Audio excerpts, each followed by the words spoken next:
Hey everyone, tonight we're stepping into a world often overlooked in the grand narratives of castles and crusades, the everyday lives of medieval women.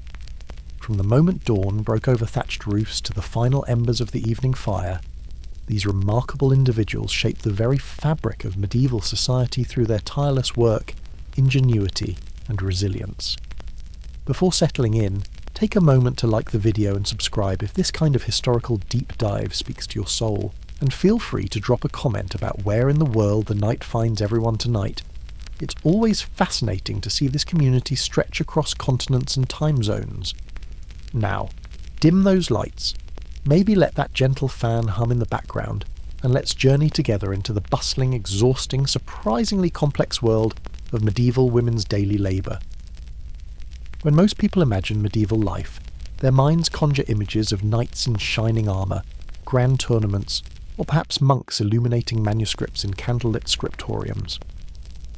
But the true backbone of medieval society, the force that kept villages functioning, families fed, and civilization moving forward, was the daily labour of women. From sunrise to sunset, and often well beyond, medieval women performed a staggering array of tasks that would make modern multitasking look like child's play. These were not idle days spent in leisure. The average medieval woman, whether peasant or noblewoman, managed what could only be described as a small industrial operation from her home. She was manufacturer, pharmacist, educator, agricultural worker, financial manager, and so much more, all rolled into one perpetually exhausted human being. The work began before the rooster had fully warmed up its vocal cords, and continued until the last child had finally stopped asking questions and drifted off to sleep. And then, in many cases, the work continued still, with tasks like spinning thread or mending clothes that could be done by firelight while the household slumbered. Understanding these daily tasks requires looking beyond the romantic notions of medieval life that popular culture often presents. The reality was far grittier, more complex, and infinitely more impressive than most people realise. Medieval women were skilled professionals in dozens of crafts, knowledgeable experts in agriculture and medicine, and capable managers of complex household economies, all without the benefit of formal education, labour-saving devices, or social recognition. Medieval mornings didn't come with alarm clocks or snooze buttons. Instead, the household rooster served as nature's most insistent wake-up call, usually around 4 or 5 in the morning, depending on the season. But for many medieval women, even that feathered alarm was unnecessary. Internal clocks honed by years of routine would rouse them while darkness still blanketed the village. The first task performed in the cold and dark was reviving the fire. As discussed in tales of medieval survival, keeping the hearth alive overnight was a crucial skill, but even banked fires sometimes failed. A woman would carefully rake through the ash, hoping to find glowing embers beneath. Finding them meant the day could begin smoothly.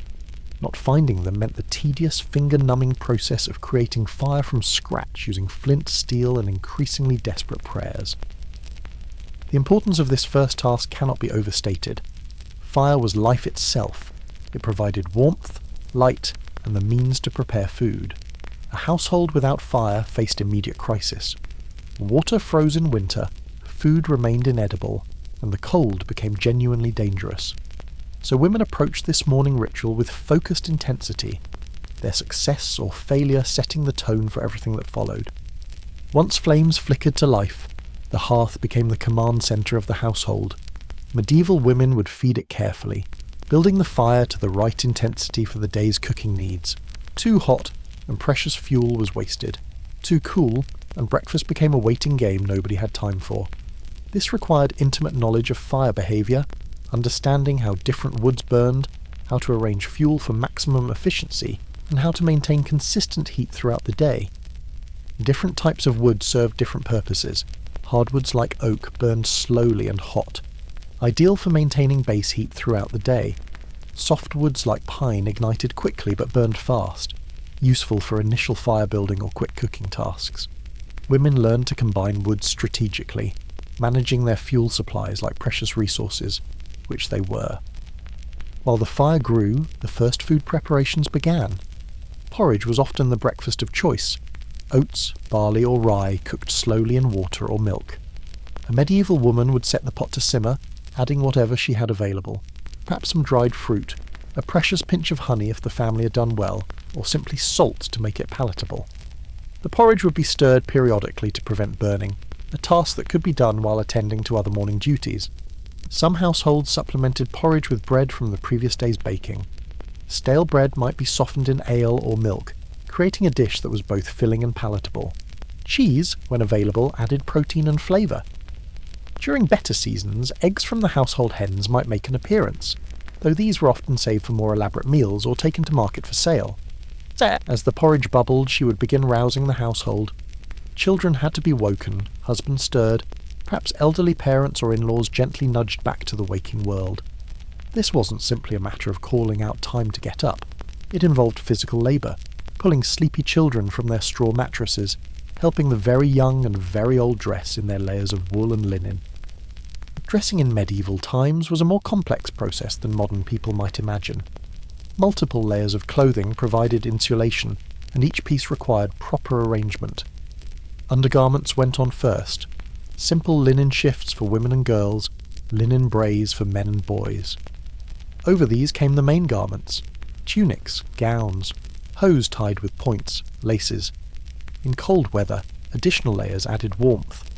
Fasteners like buttons were expensive luxuries, so most clothing was tied, wrapped, or pinned in place. Children required assistance with dressing, particularly young ones still mastering the coordination needed to manage their clothes. Elderly family members, stiff from a night on hard beds, often needed help as well. All of this had to happen while the woman herself remained partially dressed, moving between tasks in whatever state of dress necessity demanded. These pre-dawn hours set the tone for everything that followed. A good start meant the day's tasks might flow smoothly. A rough beginning, fire that wouldn't catch, a sick child, a husband in a foul mood, meant the woman would spend the entire day playing catch-up, trying to squeeze 18 hours of work into 16 waking hours. The pre-dawn period also included attending to immediate animal needs. Chickens had to be let out of their nighttime enclosures, livestock checked for problems that might have developed overnight, and any animals kept indoors needed tending. A cow that had calved during the night, a sheep in distress, or chickens attacked by predators all required immediate attention, disrupting the morning routine and adding to the growing list of tasks demanding completion. One of the most physically demanding yet absolutely essential daily tasks was water collection. Modern people turn a tap and water flows freely, hot or cold, at any hour. Medieval women had no such luxury. Every drop of water used in the household had to be carried, often from considerable distances. Most villages had a central well or a nearby stream that served as the community water source. Women would make multiple trips throughout the day, hefting heavy wooden buckets or clay vessels. A typical household needed water for drinking, cooking, cleaning, laundry, and caring for animals.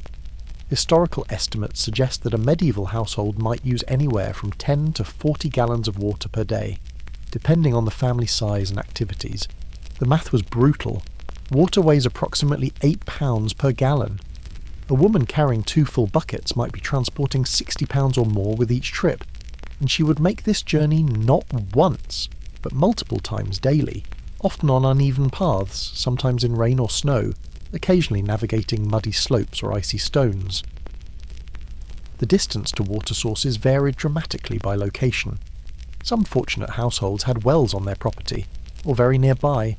Others faced walks of a quarter-mile or more. In hilly terrain, the journey might include significant elevation changes, meaning women not only carried heavy loads but did so uphill. The return trip, while downhill, presented its own challenges. Maintaining balance while descending slopes with heavy, sloshing buckets required skill and concentration. Water containers themselves varied by region and means. Wooden buckets were common, though they leaked as the wood dried and required regular maintenance to remain functional. Clay vessels were cheaper but fragile. A dropped pot meant not only lost water but also lost equipment. Leather bags provided flexibility but needed careful treatment to prevent the leather from hardening or rotting. Wealthier households might possess metal containers, but these were heavy even when empty. Carrying techniques evolved to distribute weight more effectively. Some women used shoulder yokes, wooden bars that rested across the shoulders with buckets suspended from each end. This distributed weight across the upper body rather than concentrating it in the arms. Other women carried single vessels on their heads, balanced with practiced ease, leaving hands free for other tasks. Young girls learned these techniques through observation and practice, starting with small, partially filled containers and gradually working up to full loads. This work was backbreaking in the most literal sense. Medical records from medieval monasteries and the writings of physicians like Hildegard of Bingen document the toll such labour took on women's bodies. Chronic back pain, damaged joints, and early-onset arthritis were common complaints. Skeletal remains from medieval cemeteries show evidence of strain injuries consistent with repetitive heavy lifting, particularly in female skeletons. The physical toll extended beyond backs and joints. Hands suffered from rope burns and splinters. Shoulders developed calluses where yokes rested. Feet, often inadequately shod, bore blisters and injuries from the rough paths travelled daily. In winter, the cold made every trip more punishing. Frozen fingers struggled to grip bucket handles. Icy paths became treacherous, and the water itself seemed to grow heavier in the frigid air. But water collection wasn't just about physical stamina. It was also social time.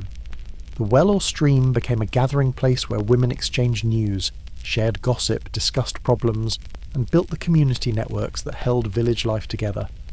A woman might learn which family was struggling and needed help, hear about a travelling merchant coming through town, or discover that the Lord Steward was in a particularly foul mood and it would be wise to avoid the manor that day. These informal networks served crucial functions. Information flowed through the community via these water-gathering conversations. News of deaths, births, marriages, and illnesses spread rapidly. Economic information, who was hiring workers, what prices goods were fetching at market, which trades were prospering, circulated freely. Political news, filtered down from higher social levels, reached even the poorest villagers through these daily gatherings. Social bonds formed and strengthened at the water source. Women developed friendships, offered mutual support, and created the solidarity that helped communities survive hardship. When crisis struck, whether personal tragedy or community disaster, these networks activated, providing practical help, emotional support, and collective problem-solving. Young girls accompanied their mothers on these trips, learning the routes, the proper way to balance a bucket, and the social dynamics of village life. Water collection was thus both burden and classroom, exhausting necessity and social ritual. Girls learned which women were trustworthy, which were gossips, which held influence, and which should be approached cautiously. They absorbed lessons about social navigation that would serve them throughout their lives. The timing of water collection required strategic thinking. Early morning trips meant fresher water before the day's activities muddied the stream or depleted the well. But early morning also brought other urgent tasks. Breakfast preparation, animal tending, and fire maintenance competed for attention. Women had to balance these demands, sometimes sending older children for water while they managed other tasks, or splitting trips throughout the day to avoid carrying more water than immediately needed. Wells presented their own challenges. Drawing water from a deep well required significant upper body strength to winch up the heavy bucket. Shallow wells were easier, but more prone to contamination. Streams offered easier access, but seasonal variations affected water quality and availability. Summer droughts could reduce streams to trickles, forcing longer journeys to reliable water sources. Spring floods made streams dangerous, their banks slippery and their currents strong enough to sweep away careless women. Water quality was a constant concern, though medieval understanding of waterborne disease was limited.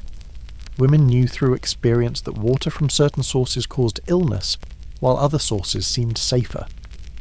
They knew to avoid stagnant water, to prefer running streams over still ponds, and to be cautious after floods or during times when many people were sick. This practical knowledge, accumulated through observation and passed down through generations, provided some protection even without understanding the underlying microbiology. Conservation was necessary but challenging. In dry periods, every drop mattered. Women developed techniques to minimize waste, using cooking water for cleaning, collecting water used for washing faces to water gardens, and carefully managing laundry to maximize efficiency. Yet the sheer volume of water needed for basic household functions meant that even careful conservation couldn't eliminate the need for multiple daily trips to the water source. If there was one task that consumed more of a medieval woman's time than any other, it was food preparation. Modern supermarkets and restaurants have made people forget how much labour goes into turning raw ingredients into edible meals. Medieval women knew this reality intimately. Every meal was built from scratch, often starting with ingredients that barely resembled food at all. Breakfast, as mentioned, was often porridge or bread, but bread wasn't bought from a bakery for most families. It was made at home. This meant the previous evening or early morning involved mixing dough, kneading it thoroughly, letting it rise, and then baking it. Many villages had communal ovens, which meant women had to coordinate their baking schedules with neighbours, carrying their prepared dough to the village oven and hoping their loaves wouldn't be confused with someone else's. The process of bread making began long before dough touched mixing bowl. Grain storage had to be managed carefully to prevent spoilage, mould, or infestation by rodents and insects. Women regularly inspected grain stores, removing damaged grain, checking for moisture that might cause rot, and ensuring storage containers remained sealed against pests. Before flour could be used, grain had to be ground into usable powder. Wealthy families might send their grain to a miller, but most medieval women ground grain at home using a quern, two heavy stones between which grain was crushed by hand rotation. This was exhausting work, requiring significant upper body strength and causing repetitive strain injuries that skeletal remains still show centuries later. The quern consisted of two circular stones, one stationary and one rotating. Grain was poured into a central hole in the upper stone, and as this stone rotated, the grain was crushed between the stones and worked its way outward, emerging as flour around the edges. The fineness of the flour depended on the gap between stones and the number of times grain was passed through. Grinding enough flour for a family's daily bread could take an hour or more of continuous work. The motion was rhythmic but relentless. Push, rotate, grind, repeat, hundreds of times until rough kernels became fine flour. Arms ached, shoulders burned, and the repetitive motion caused strain that accumulated over years into chronic pain and reduced mobility. The flour produced by home grinding was coarser than modern flour, filled with tiny fragments of stone that wore down teeth over years of consumption. Dental examination of medieval skeletons consistently shows extreme tooth wear, particularly in the molars used for chewing bread. This gradual grinding down of teeth's biting surfaces caused pain, made eating difficult, and contributed to dental disease. Once flour was ready, dough had to be mixed and kneaded. Medieval bread was dense and hearty, requiring significant kneading to develop proper texture. This too was physical labour, pressing and folding dough repeatedly until arms ached and hands cramped. The dough itself was stiff.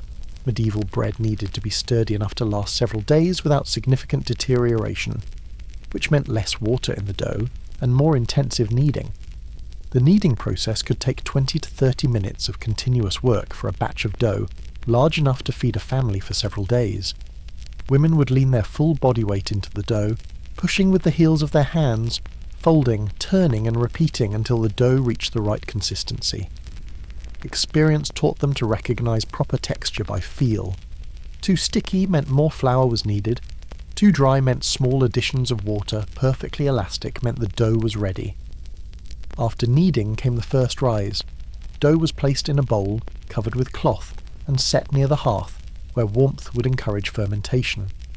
Rising time varied with temperature, quicker in summer, slower in winter, and women learned to judge timing by observation.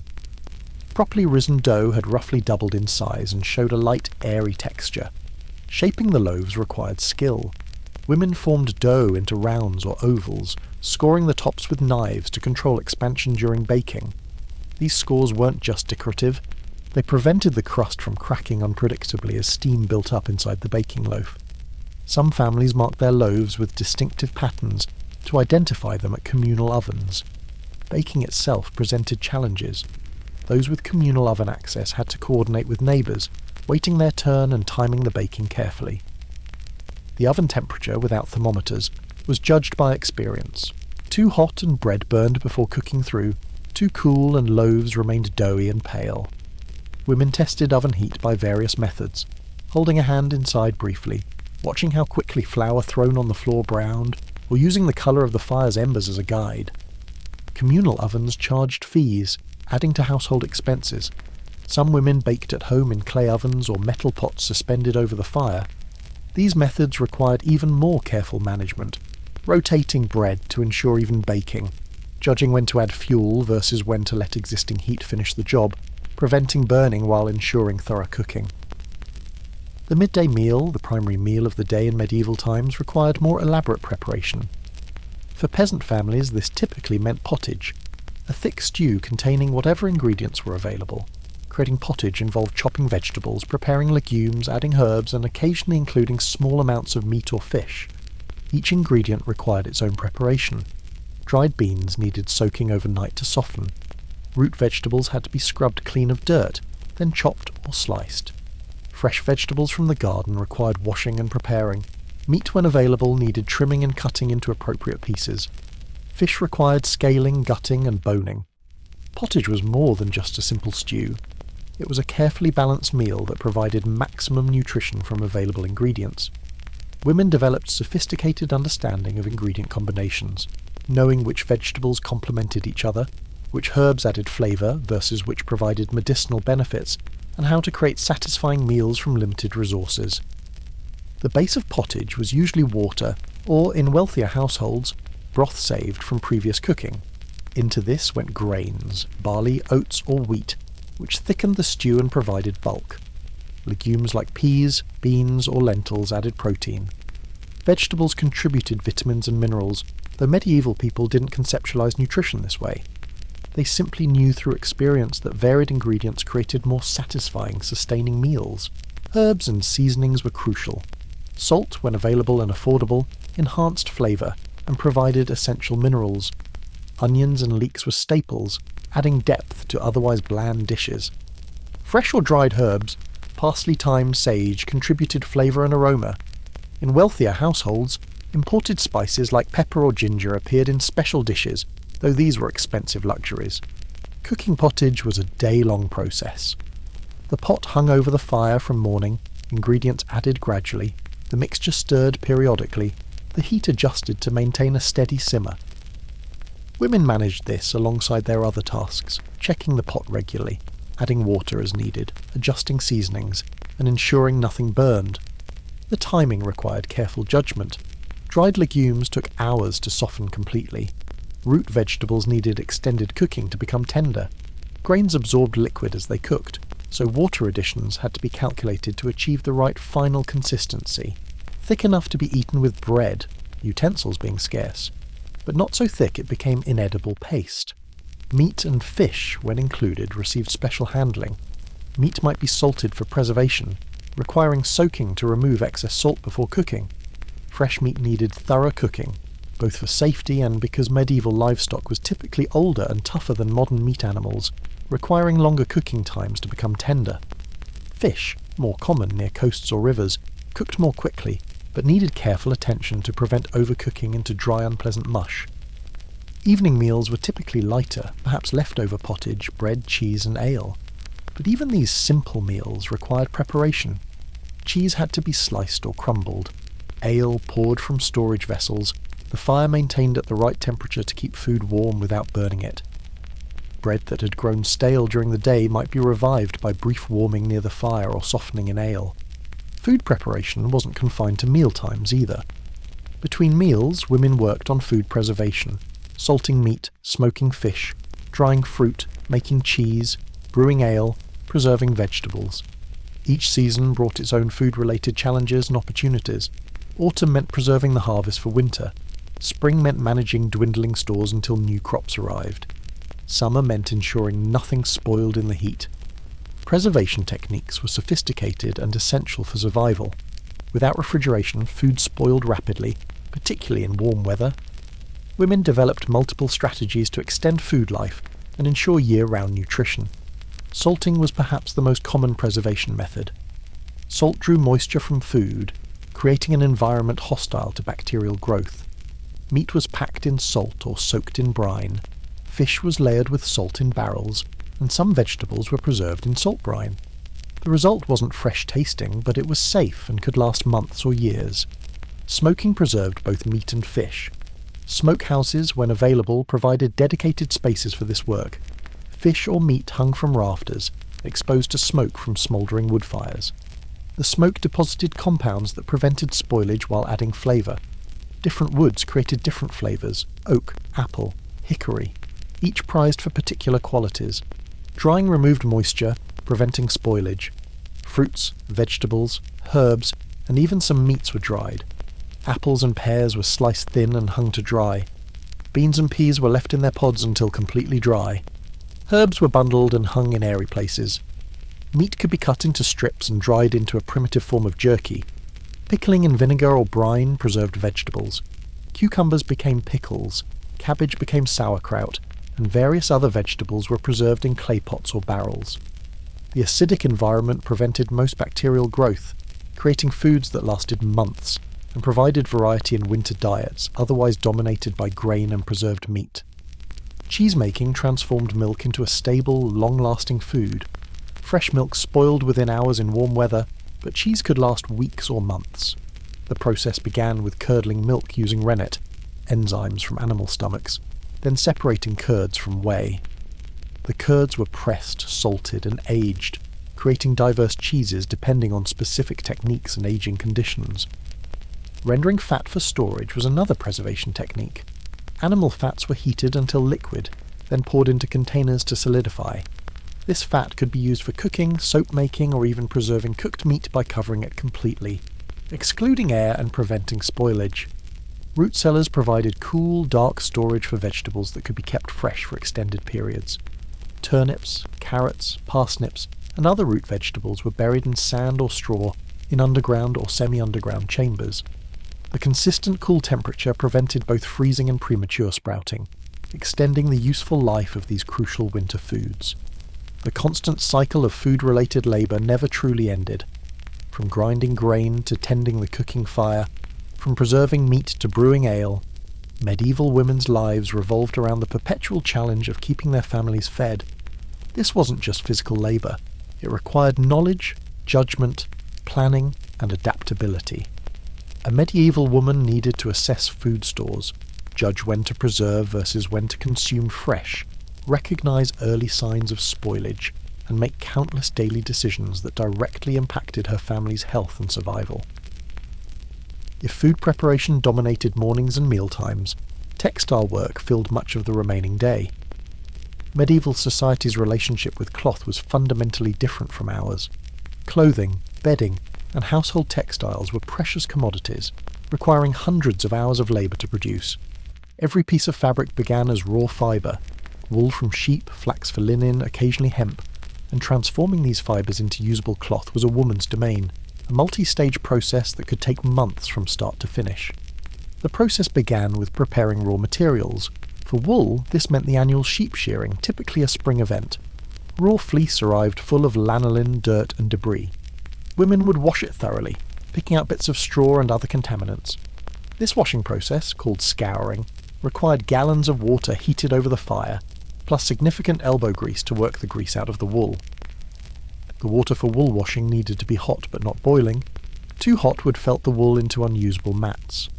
Women tested water temperature by hand, experience teaching them the proper heat level. The lanolin that washed out wasn't wasted. It was collected and used for skin ointments, leather conditioning, and other purposes. Medieval households wasted nothing. Scouring was messy, wet work. Women's hands became raw from the harsh combination of hot water, lanolin, and physical scrubbing. The smell of wet, greasy wool filled the workspace. Multiple rinses were needed to remove all the dirt and grease, each requiring more hot water, more scrubbing, more time. Once cleaned, wool needed drying. Fleeces were spread on bushes, hung on fences, or laid on clean grass to dry in sun and air. This took at least a full day in good weather, longer if conditions were damp. The drying fleeces needed protection from animals, watching to ensure wind didn't blow them away, and turning to ensure even drying. Once cleaned, wool needed carding, pulling it through special toothed paddles that aligned the fibres and removed remaining tangles. This prepared the wool for the next stage, spinning. Carding tools, called cards, had short metal teeth embedded in wooden paddles.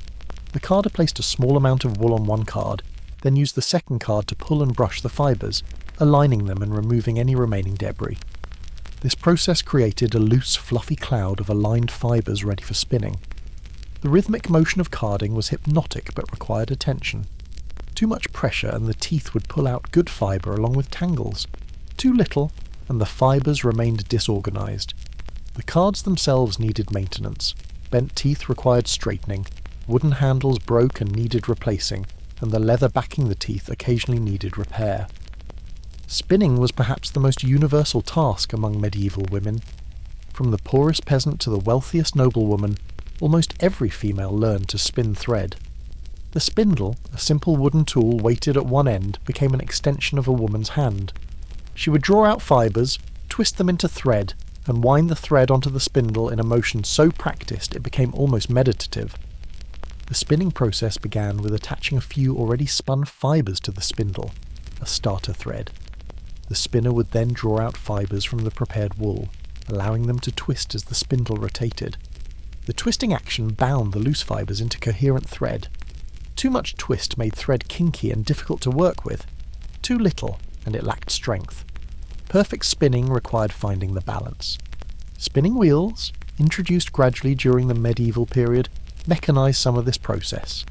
The wheel, powered by foot pedals or hand cranks, rotated the spindle continuously, allowing the spinner to focus on drawing out fibres at a consistent rate. This increased productivity significantly, though the wheel itself was expensive and required space many households lacked. But here's the remarkable thing about spinning. It was never just spinning. Women spun while walking to fetch water, while watching children, while chatting with neighbours, while sitting by the fire after dinner.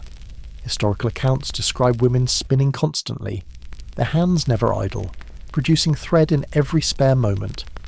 This wasn't surprising when considering the mathematics.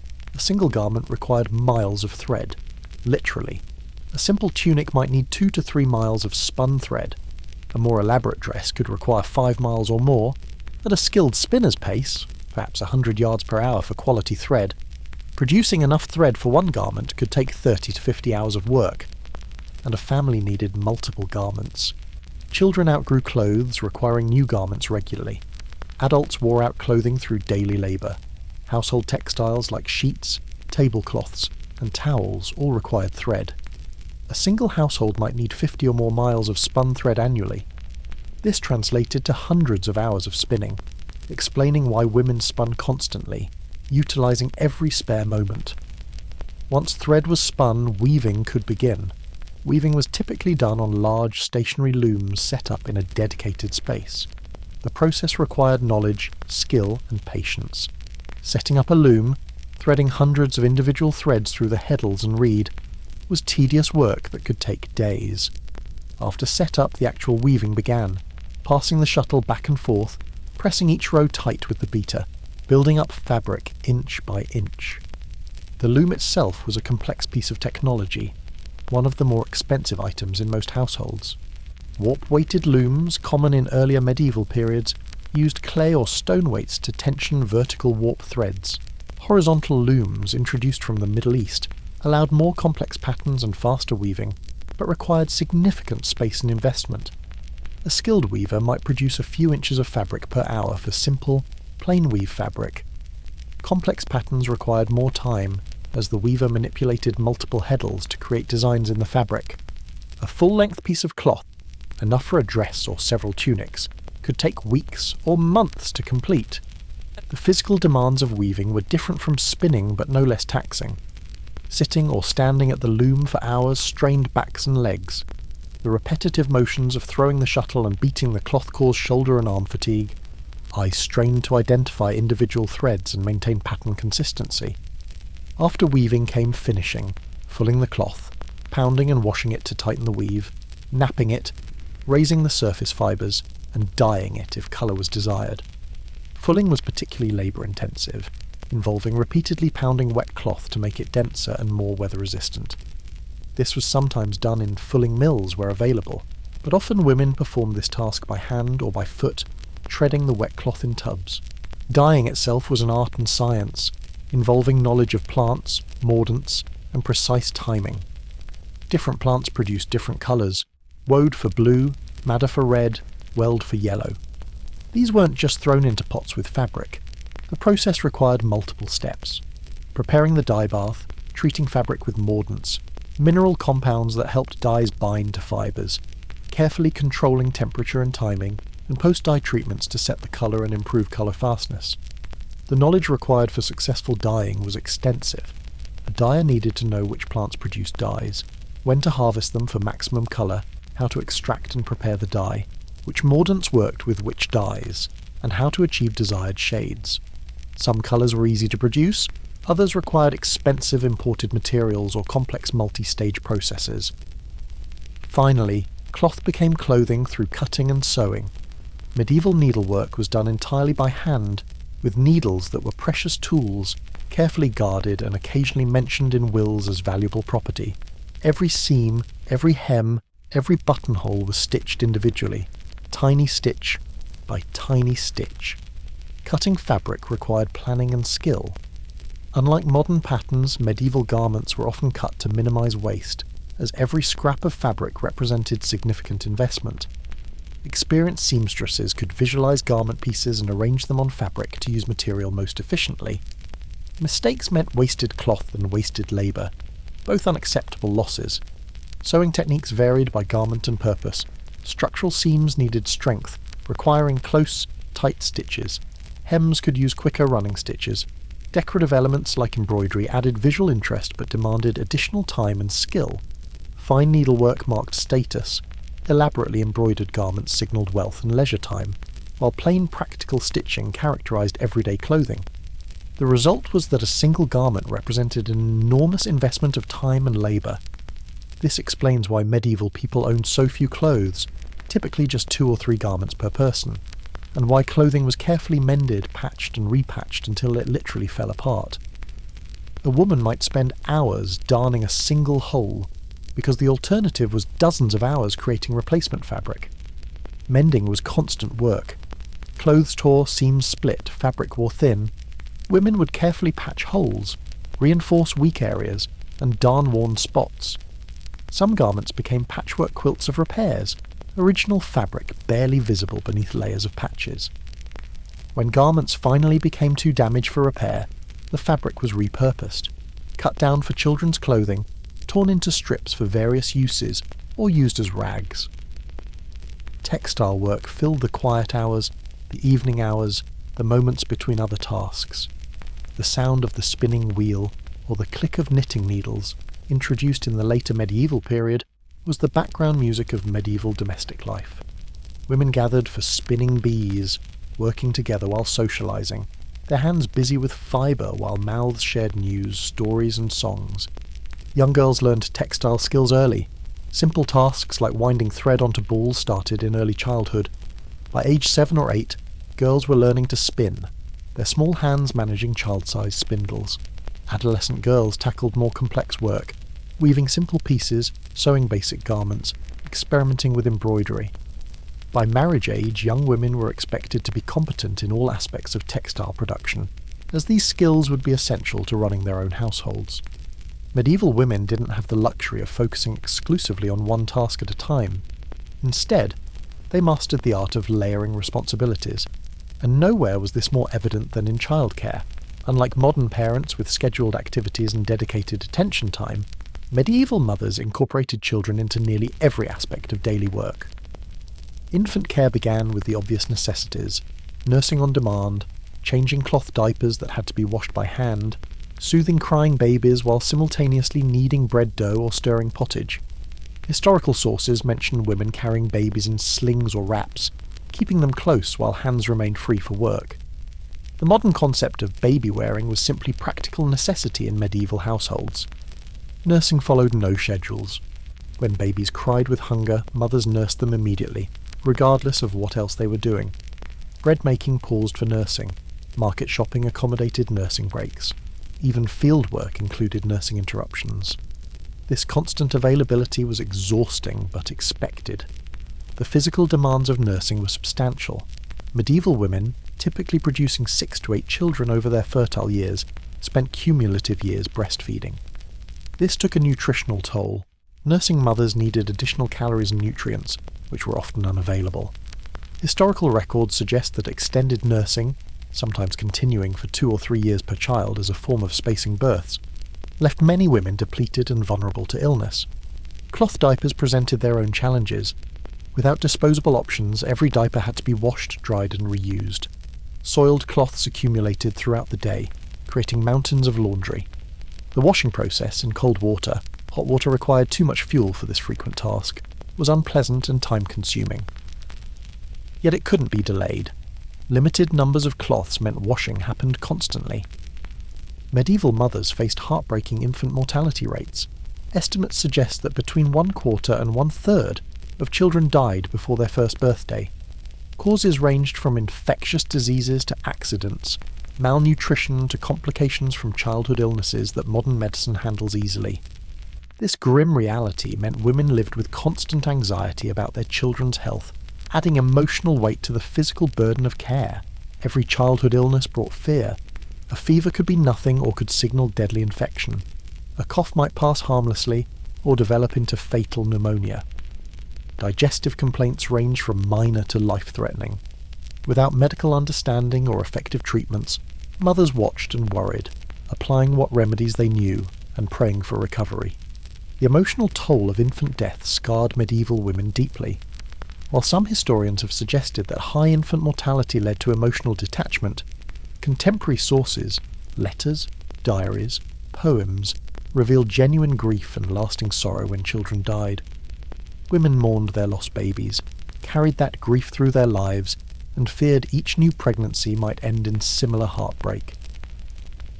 As children grew from infancy into toddlerhood, new challenges emerged.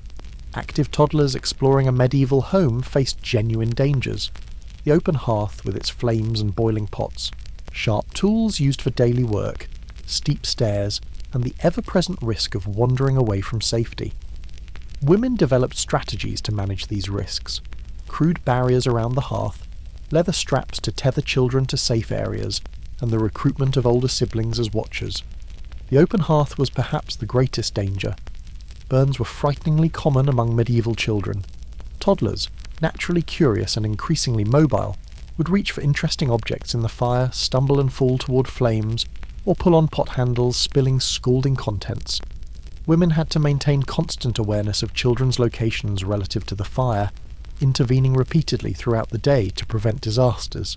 Other hazards abounded. Sharp knives used for food preparation, the heavy tools of various trades, animals that might kick or bite, wells and streams where children could drown. Medieval homes and villages presented countless dangers. Parents developed strategies combining supervision, physical barriers, and early training to keep children safe. Education began young, not through formal schooling, which was rare and typically reserved for boys of wealthy families, but through apprenticeship in daily tasks. Girls as young as 4 or 5 began learning by observation and participation. A 5-year-old might help scatter grain for chickens. A 7-year-old could collect eggs, mind a younger sibling, or help with simple spinning. By age 10, girls were expected to competently perform many household tasks. This gradual education served multiple purposes. It developed necessary life skills, provided meaningful help to overwhelmed mothers, and kept children productively occupied in an era without television, toys, or organised activities. Children learned that their labour mattered, that they contributed to family survival, and that competence brought respect. The teaching process was largely experiential. Young girls watched their mothers work, then tried simplified versions of tasks under supervision. Mistakes were corrected, successes praised, and gradually children took on more complex responsibilities. A girl might spend years perfecting spinning, starting with coarse thread for rough cloth, gradually developing skills to produce finer thread suitable for better garments. Boys received similar early education in household tasks before transitioning to agricultural work, or trades alongside fathers or master craftsmen. But girls remained in their mothers' spheres much longer, with the domestic realm as their primary classroom from childhood through adolescence.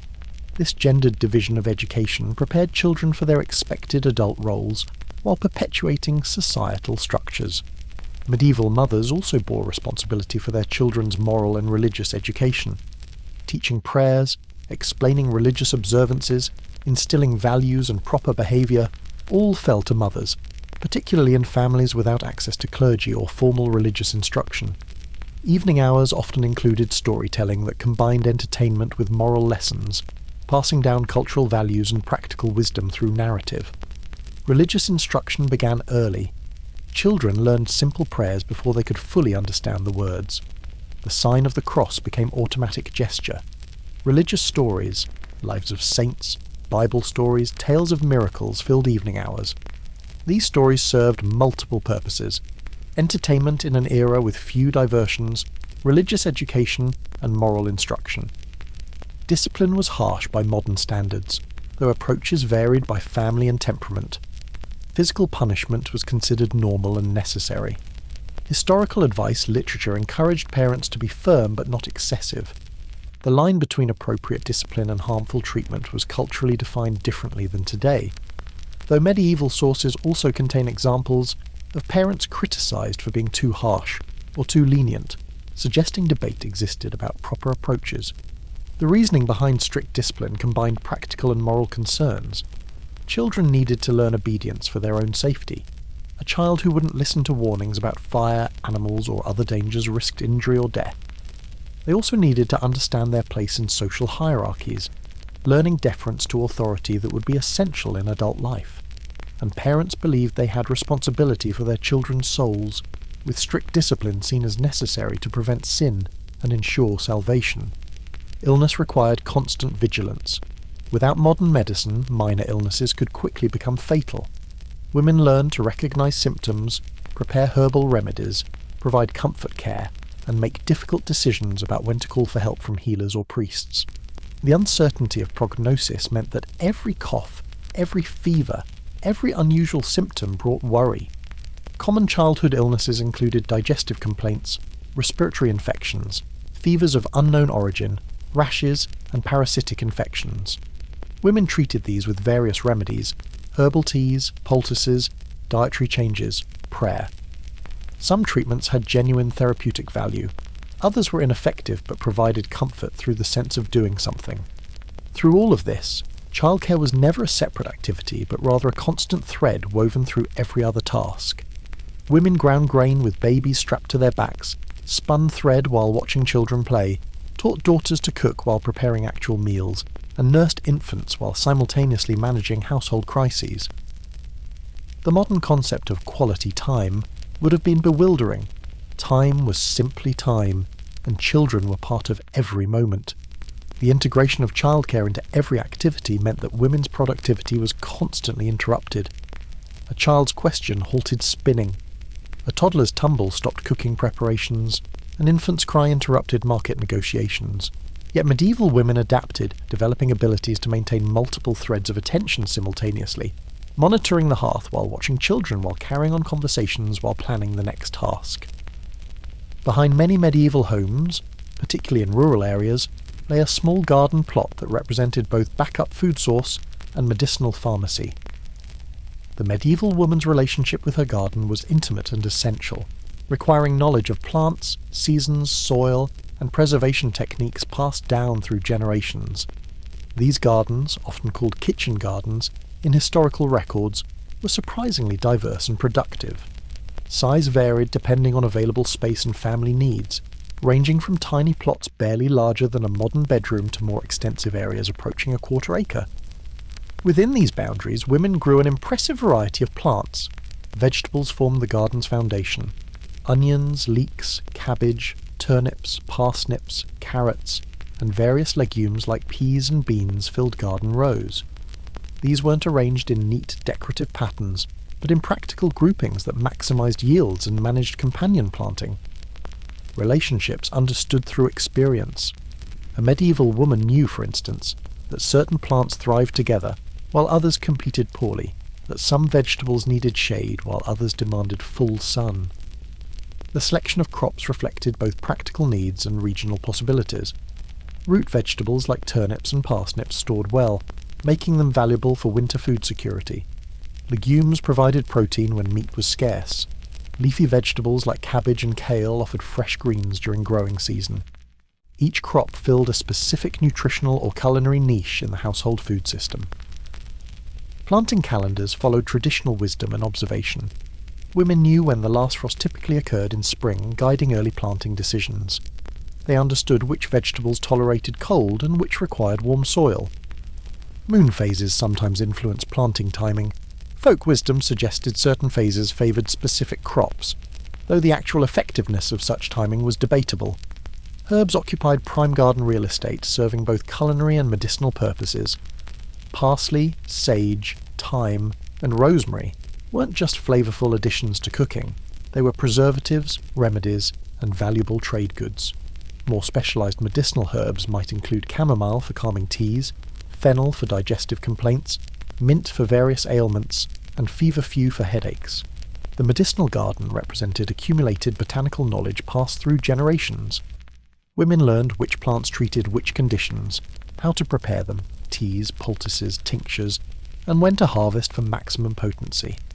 This knowledge was empirical, based on observation of what worked, rather than theoretical, but it constituted genuine expertise. The line between food and medicine blurred constantly. Garlic treated both infection and flavour deficiency. Onions could be eaten at dinner and used in poultices for wounds. Cabbage served as both meal ingredient and remedy for inflammation. Many plants held multiple roles in the household economy. Fruit trees and berry bushes, where space permitted, added variety and valuable preserves. Apple trees, pear trees, plum trees. These were investments in the future, taking years to mature but providing decades of harvests. Fruit trees required care, pruning to shape growth and improve yields, protection from pests, and sometimes watering during dry spells. Berry bushes offered quicker returns, with raspberries, currants, and gooseberries ready for picking within a few growing seasons. These fruits could be eaten fresh during summer abundance, but much of the harvest went to preservation, drying, conserving in honey, or brewing into fruit wines and ales. Garden work followed seasonal rhythms. Spring brought soil preparation, turning over earth hardened by winter, mixing in ash from the hearth, valuable fertilizer, marking out planting areas. Seeds, saved carefully from the previous year's harvest, were sown at specific times determined by centuries of accumulated wisdom. Peas went in early, hardy enough to withstand late frosts. Beans waited for warmer soil.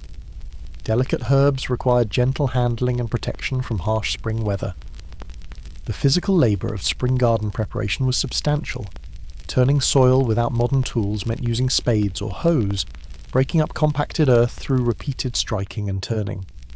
This was back-breaking work, done while bent over, arms swinging tools repeatedly. Large plots required days of such labour, leaving backs aching and hands blistered. Amendments enriched soil. Ashes from the hearth provided potash and other minerals. Composted food scraps added organic matter. Animal manure, when available, fertilised heavily. Women understood through experience which amendments benefited which crops, though they lacked modern soil science to explain why. Summer meant constant maintenance. Weeding was endless. Remove one weed and 3 more appeared overnight. Weeds competed with crops for water, nutrients and light, reducing yields if left unchecked. Women weeded constantly, crawling between rows, pulling invaders, tossing them aside. This was tedious, hot work, done under the summer sun, but absolutely necessary. Watering during dry spells required hauling precious buckets from the well specifically for garden plots. This doubled the already substantial daily water-carrying burden. Women had to prioritise which crops most needed water, which could survive a few more days of drought. Vegetables near harvest received priority, as did newly planted seeds and transplants. Pests attacked constantly. Insects, birds, small animals, requiring creative deterrence and constant vigilance. Caterpillars devoured cabbage leaves. Beetles attacked beans. Birds pecked at ripening fruit. Rabbits and deer, where they could access gardens, decimated crops overnight. Women developed various deterrents. Scarecrows to frighten birds, barriers to exclude rabbits, hand-picking insects, and sometimes recruiting children to chase away pests. Harvest began in summer and extended through autumn. Vegetables ripened in waves, requiring immediate processing to preserve them for winter. Women would pickle cucumbers, dry beans, store root vegetables in cool cellars, and preserve herbs through drying or mixing into compounds. The timing was critical: harvest too early, and vegetables were underdeveloped; harvest too late, and they might rot or be damaged by frost.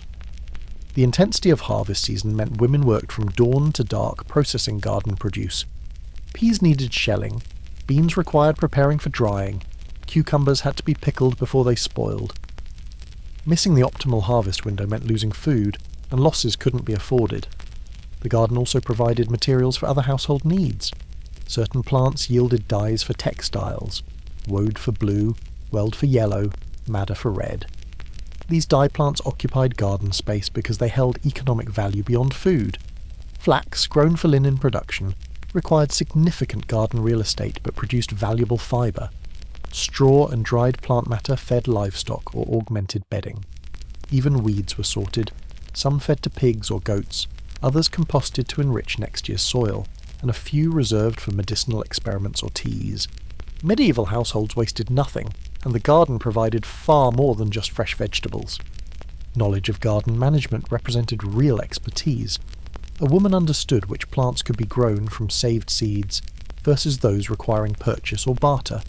She knew harvest timing. Too early meant underdeveloped produce. Too late meant lost to rot or pests. She recognised plant diseases and knew which could be treated versus which meant destroying affected plants before disease spread. Seed saving was essential. Women selected the best specimens from each crop, the largest vegetables, the most productive plants, and allowed them to go to seed. These seeds were carefully harvested, dried, and stored for next year's planting. Proper seed storage required dry conditions and protection from mice and insects. Seeds that became damp would rot or germinate prematurely. Those consumed by pests meant having to purchase or barter for replacements. The annual cycle of garden work created deep connection between women and the land. They observed which areas of the garden produced best, where water pooled, which spots received most sun. They noticed subtle seasonal shifts, when first shoots emerged, when insects appeared, when frost threatened. This intimate knowledge, accumulated over years, made them expert gardeners despite lacking formal education. This expertise was hard-won through observation and instruction from older women and sometimes painful failures. Not every plant thrived. Some years brought crop failures from weather, pests, or inexplicable bad fortune. Medieval women learned to adapt, experiment cautiously with new varieties, and maintain backup plans for when primary crops disappointed. The garden was thus classroom, pharmacy, pantry and workspace, all rolled into one earth and sunlight package. It demanded daily attention during growing seasons and rewarded that attention with food, medicine, and trade goods that enhanced family welfare and community standing. A successful garden represented competence, foresight, and hard work, qualities that earned respect from neighbours and community members. Continuing with remaining sections to reach the word count target, walk into any medieval household on brewing day, and the aroma would announce the activity immediately. Sweet, yeasty, earthy, with notes of grain and herbs. Brewing ale was not just common among medieval women, it was virtually universal, and understanding why reveals much about both medieval diet and women's economic roles. Ale, different from modern beer in several ways, was the default beverage of medieval life. Water, often contaminated with bacteria and parasites, carried disease risks that medieval people recognised through observation even without understanding microbiology. Milk spoiled quickly without refrigeration. Wine was expensive and associated with wealthier classes and religious ceremonies. Ale, however, was relatively cheap to produce, more stable than fresh water, and provided both hydration and nutrition. Adults and children alike drank ale daily, though children's versions were weaker, with lower alcohol content. The brewing process began with malting grain, typically barley, though wheat, oats or rye could substitute depending on availability and local preferences. Malting involved soaking grain until it began to sprout, then drying it in a kiln before the sprout fully developed. This process converted grain starches into fermentable sugars, the essential first step in creating alcohol. Most medieval women purchased already malted grain from professional maltsters, though some households did their own malting when economics dictated or when establishing greater self-sufficiency. The malting process itself was labour-intensive when done at home. Grain had to be soaked for specific periods, drained, spread out to sprout, then carefully dried. Too much sprouting wasted grain. Too little produced insufficient sugars. The drying required heat, usually provided by kilning over a fire, and demanded constant attention to prevent burning while ensuring thorough drying. Next came mashing, combining ground malt with hot water in large vessels, allowing enzymes to further break down starches into sugars. The liquid, called wort, was then drained off and boiled. This boiling served multiple purposes. It sterilised the liquid, concentrated flavours, and extracted compounds from added herbs and spices. Medieval ale differed from modern beer in one crucial way. It typically didn't include hops. Hops, which give modern beer its characteristic bitter flavour and act as a preservative, were introduced gradually during the later medieval period but weren't universally adopted until later. Instead, medieval brewers added a mixture called gruit, a proprietary blend of herbs and spices that could include yarrow, bog myrtle, heather, ground ivy, and various other botanicals. Gruit both flavoured the ale and helped preserve it, though less effectively than hops would later prove to do.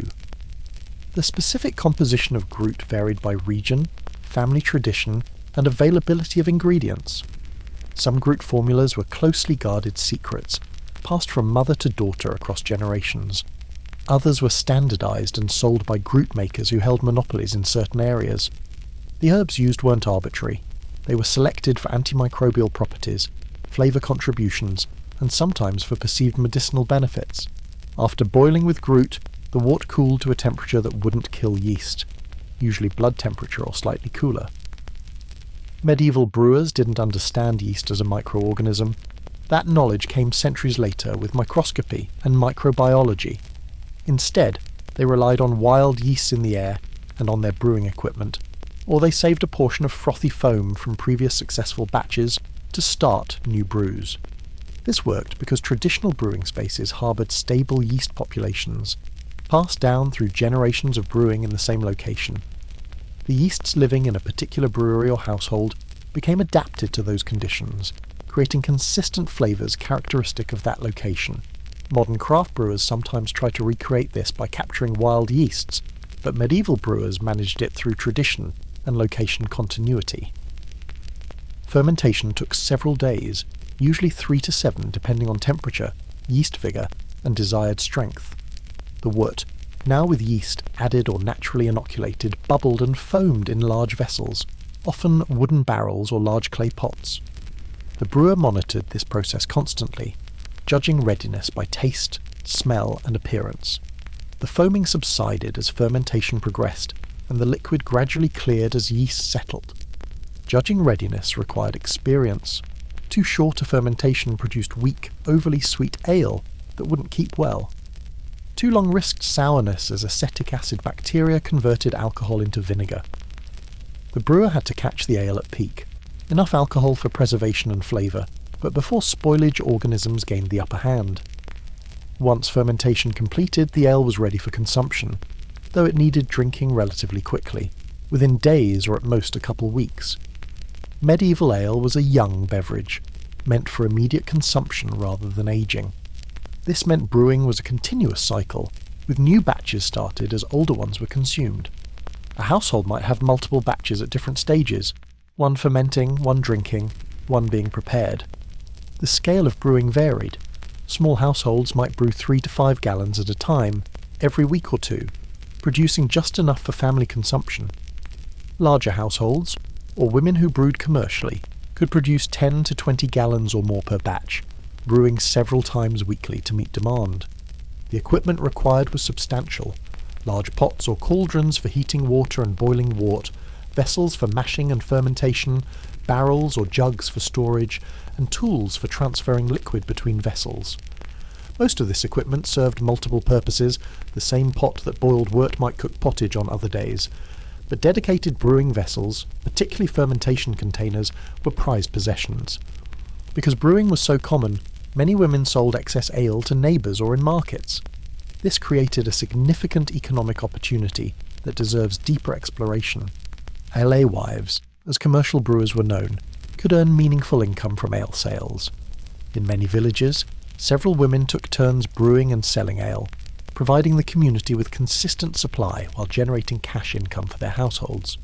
Some alewives ran what amounted to small taverns from their homes, selling ale to neighbours and travellers. Commercial alewives faced regulation from multiple authorities. Manorial lords imposed regulations and collected taxes. Town authorities set prices and quality standards. Ale tasters, official inspectors appointed by local government, tested brews for proper strength and quality, fining brewers who produced substandard products or short-measured customers. Records of medieval manorial courts are full of cases involving alewives fined for infractions, charging too much, selling weak ale, using improper measures or operating without proper licences. The frequency of these fines shouldn't necessarily be seen as evidence of dishonesty. Rather, it reflected both the ubiquity of commercial brewing and the complexity of regulations. An alewife might be fined for selling ale a penny too expensive, for ale that an inspector deemed slightly weak, or for measuring imprecisely. The fines were often modest, a few pennies, suggesting they functioned partly as licensing fees disguised as penalties. Despite regulatory challenges, brewing represented one of the few areas where medieval women engaged in widespread commercial activity. It was work that could be done at home, alongside other responsibilities, and drew on skills every woman already possessed from household brewing. The equipment needed overlapped with normal household items. The raw materials, grain, water, herbs, were widely available, and the product had guaranteed demand as everyone drank ale daily. The economic significance of alewives extended beyond individual household income. In aggregate, ale sales represented substantial commercial activity. Women who sold ale regularly earned recognition in their communities. Some became relatively prosperous, at least by peasant standards. A successful alewife might accumulate enough wealth to loan money to neighbours, purchase additional equipment, or improve her home. Brewing did have disadvantages beyond regulatory headaches. It required significant fuel for boiling wort, typically several hours of hot fire, consuming wood or peat that had other uses. The smell, while pleasant to modern noses familiar with craft breweries, could be overwhelming in small, poorly ventilated homes. The steam from boiling created humidity that made homes uncomfortable and contributed to various problems. Fermentation sometimes went wrong, producing spoiled or unpredictably strong batches that had to be discarded. Contamination by unwanted bacteria or wild yeasts could create off flavours ranging from merely unpleasant to actively disgusting. These failures represented lost materials and wasted labour, hitting household economics hard. The sheer labour involved added to already overwhelming workloads. Brewing required the brewer's attention for much of a day.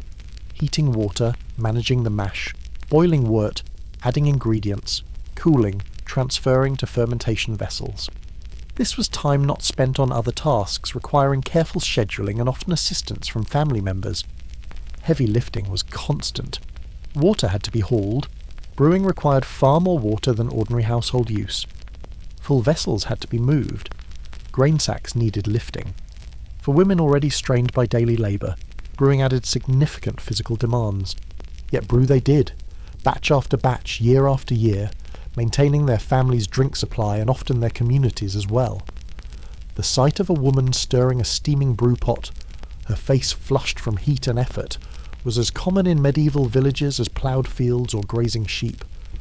Brewing was life, livelihood, and necessary labour rolled into one fragrant, bubbling enterprise that connected women to their communities while contributing meaningfully to household and local economies. If modern people with washing machines find laundry tedious, they should try doing it medieval style.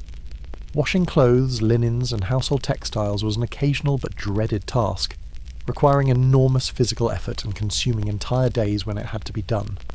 Medieval people didn't wash clothes frequently, and for good reasons. Fabric was too valuable, having required hundreds of hours of labour to produce. The washing process itself was hard on textiles, shortening their useful life. The labour involved was extraordinary, and the resources required, water, fuel, soap, were significant. So outer garments might go months between washings, with spot cleaning handling most stains and odours.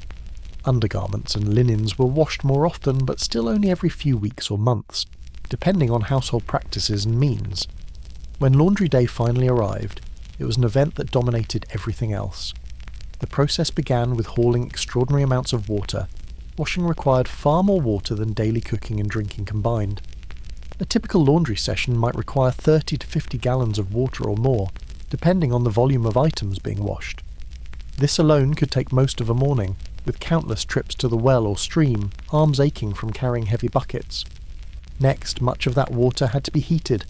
Large pots or cauldrons were filled and suspended over the fire, then brought to a boil or near boil. This required building up the fire and maintaining it for hours, consuming substantial fuel. Multiple pots might be heating simultaneously to speed the process. Meanwhile, while water heated, preparations continued. Lye, a harsh alkaline cleanser, had to be prepared. This involved filtering water through wood ashes, creating a caustic solution that cut through grease and grime, but was brutal on both fabric and skin. The strength of lye depended on the concentration. Too weak, and it wouldn't clean effectively. Too strong, and it could damage fabric or severely burn skin. The preparation of lye was itself a skilled task. Women saved certain types of wood ash. Hardwood ashes worked best, and stored them dry until needed. On laundry day, ashes were placed in containers with holes in the bottom, and water poured through. As the water filtered through the ash, it dissolved alkaline compounds, emerging as lye water from the bottom. The process might be repeated to achieve desired strength. Once hot water and lye were ready, clothes were submerged, and the real work began. Items were agitated vigorously to force water and lye through the fabric, driving out embedded dirt and oils. In wealthier households, this might be done with wooden paddles or beaters, tools specifically designed for laundering. In most homes, it meant physically pummeling the fabric, pounding it against the side of the wash tub, or beating it with hands protected by rags. The goal was to mechanically drive dirt out of the fabric's weave. Soaking alone wouldn't remove embedded soil, physical agitation was necessary. This meant repeated lifting of heavy waterlogged fabric, wringing it out partially, then submerging and agitating again. The work was hot, standing over steam from boiling water, wet and exhausting. After this initial washing, clothes required rinsing, repeatedly and thoroughly. Any lye remaining in fabric would irritate skin and continue degrading fibres, so multiple rinses were essential. Rinsing required even more water than washing, as each rinse needed relatively clean water. Many women carried wet laundry to streams for rinsing, where they could agitate clothes in flowing water and let the current carry away soap and remaining dirt. Stream rinsing had advantages and disadvantages. The flowing water was perfect for rinsing, and the current did some of the work. But the location might be distant from home, requiring carrying heavy wet laundry. Stream banks could be muddy and slippery, presenting safety hazards, and in cold weather, standing in or near frigid water added to the misery. Some items required additional specialised treatment. Woolens couldn't withstand the harsh methods used for linens. The combination of hot water, agitation and alkaline soap would felt them into useless shrunken mats. Wool received gentler handling with cooler water, and specialised soaps made from plants like soapwort, which produced mild suds suitable for delicate fabrics. The soapwort plant, also called bouncing bet, contained saponins, natural compounds that produce soap-like lather when crushed and mixed with water. Medieval women grew soapwort in gardens specifically for laundry purposes, particularly for washing woolens and other delicate items. The plant was crushed or boiled to release its saponins, then the resulting liquid was used for gentle washing. Stains presented their own challenges, requiring specific knowledge and treatments. Blood, a common stain given the realities of medieval life, required cold water and salt applied immediately. Hot water would set bloodstains permanently. Women learned to treat blood-stained items before general washing, soaking them in cold salt water to draw out the blood. Grease stains might be treated with fuller's earth, a type of absorbent clay that drew oils out of fabric. The clay was worked into the stain, left to absorb the grease, then brushed off. Multiple applications might be needed for stubborn stains. Some women used other absorbents, fine sand, chalk dust, depending on what was available locally. Stains from food, common given eating methods and the lack of utensils, required different treatments depending on the food. Wine stains might be treated with salt or white wine. Fruit stains needed immediate attention before they set. Some stains simply couldn't be removed and became permanent features of garments, testament to meals past. After washing and rinsing came wringing out excess water, physically twisting sodden fabric until arms ached and hands cramped. Heavy items like blankets required 2 people, each twisting in opposite directions to squeeze out water. This was particularly difficult in cold weather when hands quickly became numb, making it hard to maintain grip on wet, heavy fabric. Then everything had to dry. In good weather, items were spread on bushes, hung on lines if available, or laid flat on grass. Each method had advantages and disadvantages. Spreading on bushes used natural structures, but risked snagging delicate fabrics. Lines dried clothes efficiently, but required space and proper installation. Grass drying was gentle but slow, and made items vulnerable to soil and insects. In rainy climates like England, northern France, or Scandinavia, finding dry days for laundry was its own challenge. Women watched weather carefully, choosing laundry days when several consecutive dry days seemed likely. But weather prediction was imperfect, and sudden rains could soak carefully washed items, forcing the process to begin again. Drying could take 1 to several days depending on weather conditions, during which time the clothes needed protection and monitoring. Animals had to be kept away. Livestock found clean laundry wonderful for lying on, and chickens seemed magnetically attracted to freshly washed items. Birds would perch on hanging clothes, leaving droppings. Opportunistic neighbours might be tempted by unguarded laundry. Women would periodically check on drying laundry, turning items to ensure even drying, bringing them in if rain threatened, and chasing away any creatures showing inappropriate interest. This surveillance meant the woman couldn't stray far from home on laundry day, limiting her ability to pursue other necessary tasks. Once dry, some items required further work.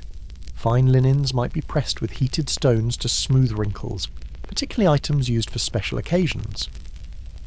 But pressing stones, smooth flat stones heated in the fire, were wielded carefully to avoid scorching while pressing wrinkles from fabric. This added hours to an already lengthy process, but was necessary for maintaining a respectable appearance. Wool needed careful folding and storage to prevent moth damage.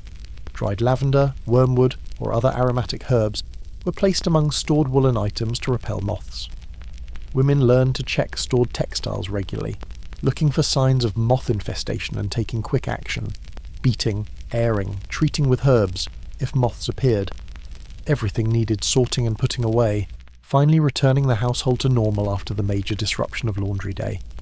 Clean linens went to storage, garments returned to their owners, and the mountains of equipment used in washing, tubs, paddles, buckets, had to be cleaned and stored. The physical toll of laundry work was substantial and cumulative. Chemical burns from lye left hands raw, cracked and painful. The skin would crack and bleed, causing ongoing discomfort that made all other tasks more difficult. Prolonged immersion in water, especially cold water during rinsing, caused skin to wrinkle, soften, and become prone to damage and infection. Pounding and wringing clothes strained wrists, elbows and shoulders. Repetitive stress injuries were common, causing chronic pain that might never fully heal. The bent-over posture maintained during much of the washing process wreaked havoc on backs already stressed by other daily labour, contributing to the chronic back problems endemic among medieval women. Steam and heat from boiling water could cause burns, splashing water, accidental contact with hot pots, or steam burns to face and arms were occupational hazards of laundry work. These burns added to the collection of scars and permanent marks that most medieval women accumulated over their lifetimes. Some women hired out laundry work when possible, paying professional laundresses to handle this task.